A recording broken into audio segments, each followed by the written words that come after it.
ফেরেশতা দোয়া কবুল হয় কিনা? অবশ্যই কবুল হয়। আবু বকর সিদ্দিক রাদিয়াল্লাহু তাআলা আনহু উম্মতের মধ্যে সকলের শ্রদ্ধা হবে, তিনি দান সদকা খয়রাত করার জন্য প্রতিযোগিতা করতেন। দান সদকা খয়রাত করার জন্য প্রতিযোগিতা করতেন। তিনি একদিন 10,000 দিরহাম রাতের মধ্যে সদকা খয়রাত করেছেন। 10,000 দিরহাম দিনের বেলায় সদকা খয়রাত করেছেন। 10,000 দিরহাম প্রকাশ্য সদকা খয়রাত করেছেন, আর 10,000 দিরহাম গোপনে সদকা খয়রাত করেছেন। সুবহানাল্লাহ। 40,000 দিরহাম সদকা খয়রাত করেছেন। রাতে 10, দিনে 10, প্রকাশ্যে 10, গোপনে 10।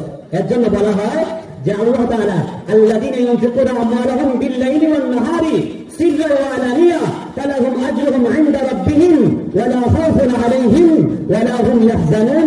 এই আয়াত নাকি আবু বকর সিদ্দিক রাদিয়াল্লাহু তাআলা আনহু আমিরুল মুমিনিন সাইয়্যিদনা আবু বকর সিদ্দিক রাদিয়াল্লাহু তাআলা আনহুর শানে নাযিল হয়েছে। সুবহানাল্লাহ।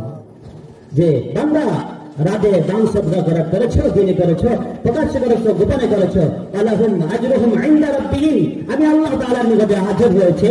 ফালা খাউফুন আলাইহিম ওয়া লা হুম ইয়াহজানুন, জীবনে কোনো ভয় নেই, মৃত্যুর সময় কোনো ভয় নেই, কবরে কোনো ভয় নেই, আখিরাতে কোনো ভয় নেই। আমি আল্লাহ তোমার উপরে খুশি হব, সন্তুষ্ট হব, রাজি হব। আমি আল্লাহ তোমাদেরকে জান্নাত দান করব। সুবহানাল্লাহ। এজন্য